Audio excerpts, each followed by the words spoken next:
എല്ലാവർക്കും സലു കിച്ചണിലേക്ക് സ്വാഗതം. ഇന്ന് ഞാനിവിടെ ഉണ്ടാക്കാൻ പോകുന്നത് സ്പൈസി സ്പെഷ്യൽ ദോശയാണ്. ഇത് ഞാൻ മിച്ചം വന്ന ചോറ് കൊണ്ടാണ് ഈ ദോശ തയ്യാറാക്കിയെടുക്കുന്നത്. ഇന്നിവിടെ എനിക്ക് കുറച്ച് ചോറ് മിച്ചം വന്നു. ഇവിടെ കുട്ടികളാണെങ്കിൽ രാത്രി ചോറ് കഴിക്കത്തില്ല. ഞാൻ എപ്പോഴും പറയുമല്ലോ, അപ്പൊ ഇങ്ങനെ മിച്ചം വന്ന് അപ്പോൾ ഞാൻ ഇങ്ങനെ ആലോചിച്ച് എന്തുണ്ടാക്കണം എന്ന് വിചാരിച്ചിരുന്നപ്പോഴാണ് ഇങ്ങനെ ഒരു ആശയം എൻ്റെ മനസ്സിൽ വന്നത്. അപ്പൊ ഞാൻ വിചാരിച്ചു എന്തായാലും ഇത് നന്നാവും, ഇത് നിങ്ങളുമായിട്ടും കൂടി ഷെയർ ചെയ്യാമെന്ന്. കാരണം നിങ്ങളിൽ ആർക്കെങ്കിലും ഇത് എപ്പോഴെങ്കിലും തീർച്ചയായിട്ടും പ്രയോജനപ്പെടും. അപ്പോൾ നമുക്ക് അതെങ്ങനെയാണ് തയ്യാറാക്കുന്നതെന്ന് നോക്കാം.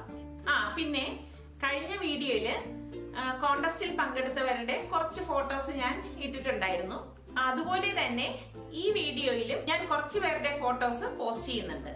ഇനി എന്റെ വരും വീഡിയോകളിലെല്ലാം ഞാൻ കുറച്ച് ഫോട്ടോസ് ഇതുപോലെ പോസ്റ്റ് ചെയ്യുന്നതാണ്.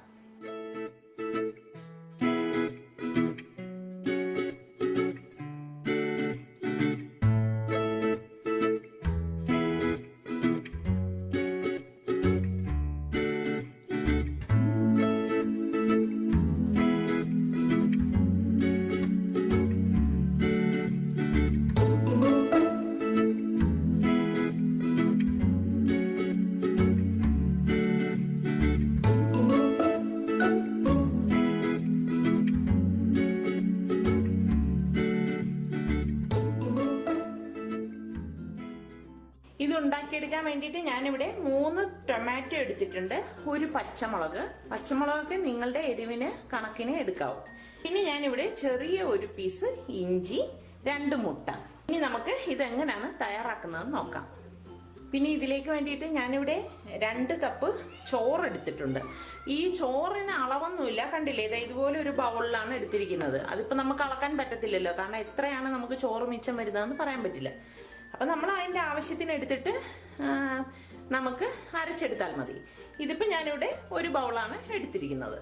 പാൻ അടുപ്പത്ത് വെച്ച് ചൂടാകുമ്പോഴേക്ക് നമുക്ക് ഇതിലേക്ക് 2 ടേബിൾ സ്പൂൺ നല്ലെണ്ണ ഒഴിച്ചു കൊടുക്കാം. നല്ലെണ്ണയാണ് ഇതിന് ഏറ്റവും നല്ലത്. എണ്ണ ഇവിടെ ചൂടാകുമ്പോഴേക്ക് ഞാനിവിടെ ടൊമാറ്റോ ചെറുതായിട്ട് അരിഞ്ഞെടുത്ത് വെച്ചിട്ടുണ്ട്. അത് ഇതിലേക്കിട്ട് വഴറ്റി കൊടുക്കാം. ഈ ടൊമാറ്റോയ്ക്കൊപ്പം തന്നെ ഞാനിവിടെ 5 കാശ്മീരി ചില്ലിയാണ് എടുത്തിരിക്കുന്നത്. ഇത് അധികം എരിവില്ല, അതും ഇതിലേക്ക് ഇട്ട് കൊടുക്കാം. കളർ മാത്രമേ ഉണ്ടാവത്തുള്ളൂ, എരിവ് ഉണ്ടാവത്തില്ല. അതുപോലെ തന്നെ നമ്മൾ ഈ എടുത്തു വെച്ചിരിക്കുന്ന ഇഞ്ചി ഉണ്ടല്ലോ, ഇതും ചെറുതായിട്ട് ഇതിലേക്ക് അരിഞ്ഞിട്ട് കൊടുക്കാം.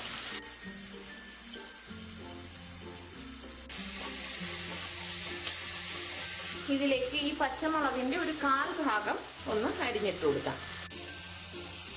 മതിയാകും. ബാക്കിയിരിക്കുന്നത് നമുക്ക് പിന്നീട് ചേർക്കുന്നുണ്ട്.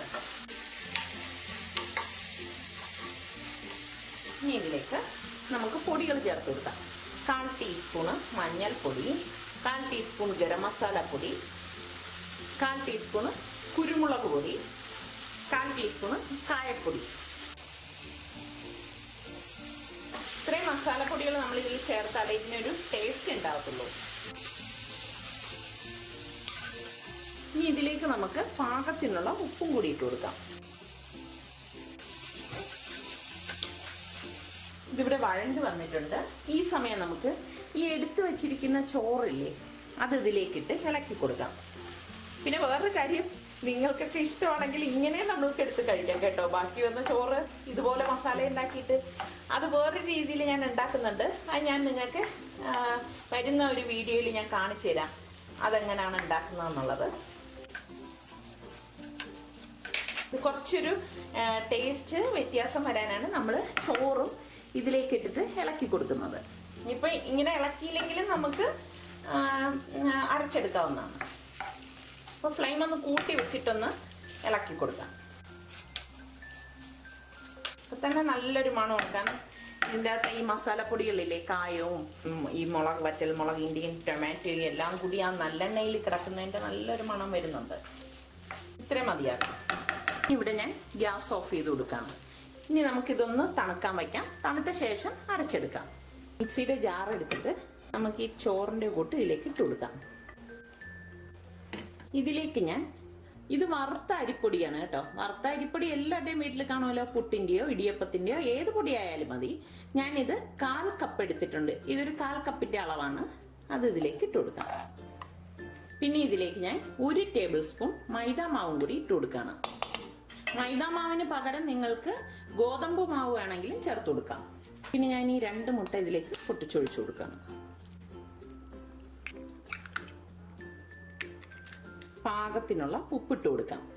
നിങ്ങൾക്ക് ഇത്രയും ക്വാണ്ടിറ്റി വേണ്ടെങ്കിൽ നിങ്ങളുടെ പാകത്തിനുള്ള അളവിന് എടുത്താൽ മതി കേട്ടോ. ഇതെല്ലാം ഇതിലേക്ക് ഞാൻ ഇനി 1 കപ്പ് വെള്ളവും കൂടി ചേർത്ത് ഇതൊന്ന് അടിച്ചെടുക്കാൻ പോവുകയാണ്. അടിച്ചെടുത്ത ശേഷം ഞാൻ പറയാം ഇനി ഞാൻ എത്ര വെള്ളം ഇതിലേക്ക് ചേർക്കുന്നു. ഇതിനി അടിച്ചെടുത്തിട്ട് വരാം. ഇതിവിടെ ഞാൻ അടിച്ചെടുത്തിട്ടുണ്ട്. കണ്ടോ, ഇത് ഒരുപാട് നേരം അടിച്ചെടുക്കേണ്ട ആവശ്യമില്ല, കാരണം ഇത് ചോറല്ലേ. അപ്പം നമുക്ക് പെട്ടെന്ന് തന്നെ ഇത് അരച്ചെടുക്കാൻ പറ്റും. കണ്ടോ, ഇതിലേക്ക് ഇനി വെള്ളത്തിൻ്റെ ആവശ്യമില്ല. അപ്പം ഞാൻ ഇതിലേക്ക് 1 കപ്പ് വെള്ളമാണ് ചേർത്തത്, പിന്നെ 2 മുട്ട. അപ്പോൾ തന്നെ ഇത് കറക്റ്റ് പാകമായി. കണ്ടോ, ഇതാണ് ഇതിൻ്റെ ഒരു പരുവം. ഇനി വെള്ളം ചേർത്ത് കഴിഞ്ഞാൽ അത് ശരിയാകത്തില്ല. അപ്പം നമുക്കിനി ദോശ ചുട്ടെടുക്കാം. ഒരു പാൻ അടുപ്പത്ത് വെച്ച് ചൂടാകുമ്പോഴേക്ക് നമുക്കിതിലേക്ക് കുറച്ച് നല്ലെണ്ണ ഒഴിച്ചു കൊടുക്കാം. നല്ലെണ്ണയാണ് എപ്പോഴും ഇതിന് നല്ലത്. ഇത്രയും മതിയാവും. ഇനി നമ്മൾ മാവ് കോരി ഒഴിക്കുമ്പോൾ നല്ലതുപോലെ ഒന്ന് ഇളക്കിയിട്ട് വേണം നമ്മൾ ഇതിലേക്ക് ഒഴിക്കാൻ.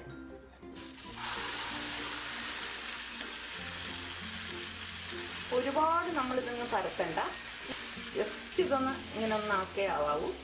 ഒരുപാട് ഇതൊന്ന് പരത്തിക്കളയരുത്. അങ്ങനെ പരത്തി കഴിഞ്ഞാൽ നമുക്കിത് ഇളക്കാൻ ബുദ്ധിമുട്ടാണ്, കാരണം ഇത് ചോറാണല്ലോ ഇതിന്റെ മെയിൻ. ഇത് ഓൾറെഡി ഒരു സ്പൈസി ദോശയാണ്.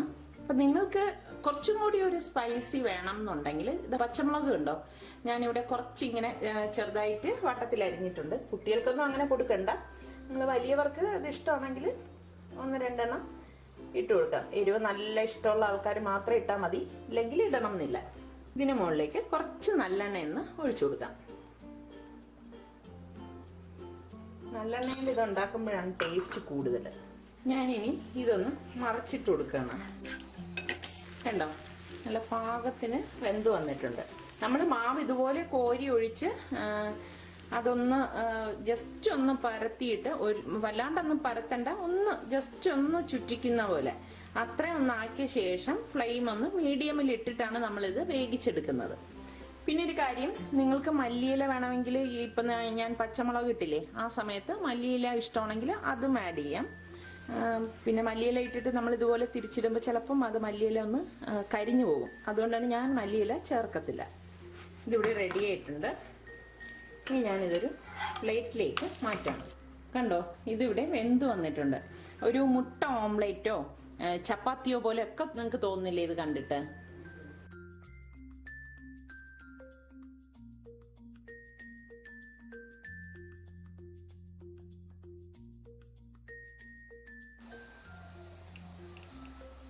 അങ്ങനെ നമ്മുടെ മിച്ചം വന്ന ചോറ് കൊണ്ടുണ്ടാക്കിയ സ്പൈസി സ്പെഷ്യൽ ദോശ ഇവിടെ തയ്യാറായി. ഇത് വളരെ ടേസ്റ്റിയാണ് കേട്ടോ. ഇത് ആരും പറയത്തില്ല ഇത് മിച്ചം വന്ന ചോറ് കൊണ്ടാണ് നമ്മളിത് ഉണ്ടാക്കിയെടുത്തതെന്ന്. ഇവിടെ ഇന്ന് ഉച്ചയ്ക്ക് കുറച്ച് ചോറ് മിച്ചം വന്നിരുന്നു. അപ്പം അതുകൊണ്ടാണ് ഞാൻ ഇന്ന് ഈ ദോശ ഉണ്ടാക്കിയെടുത്തത്. അപ്പം ഇതുപോലെ മിച്ചം വരുന്ന സമയങ്ങളിൽ ഞാൻ ഇതുപോലെയുള്ള വേലത്തരങ്ങളൊക്കെ കാണിക്കുകയാണ് ചെയ്യുന്നത്. അപ്പം നിങ്ങൾക്കും ഇത് തന്നെ ട്രൈ ചെയ്യാം. പക്ഷെ ഇവിടെ ഇപ്പോൾ കുട്ടികൾ ഞാൻ നല്ലത് ഉണ്ടാക്കി കൊടുത്താലും അവർ ഇപ്പോൾ വീഡിയോ പോസ്റ്റ് ചെയ്യുന്നത് കൊണ്ട് അവരത് കണ്ടിട്ട് ഇപ്പം ഞാൻ അല്ലാതെ നല്ലത് ഉണ്ടാക്കി കൊടുത്താലും അവർ ചോദിക്കും ഇതെന്ത് ബാക്കി വന്ന് വെച്ച് ഉണ്ടാക്കി തന്നു എന്നാണ് അവർ ചോദിക്കുന്നത്. അപ്പം എന്തായാലും നിങ്ങളിത് ട്രൈ ചെയ്ത് നോക്കണം. എന്തായാലും ഇത് കുട്ടികൾക്ക് വളരെ ഇഷ്ടമാണ്. കാരണം ഒരു മുട്ട ഓംലേറ്റ് കഴിക്കുന്ന ഒരു ടേസ്റ്റ് ഉണ്ടാവും. പിന്നെ അതല്ലാതെ നല്ലൊരു മസാലയുടെയും എല്ലാ മസാലയും കൂടി ചേർന്നിട്ടൊരു അതൊരു പ്രത്യേക ഒരു ടേസ്റ്റ് ആണ് ഈ ദോശയ്ക്ക്. നിങ്ങൾ ട്രൈ ചെയ്ത് നോക്ക്.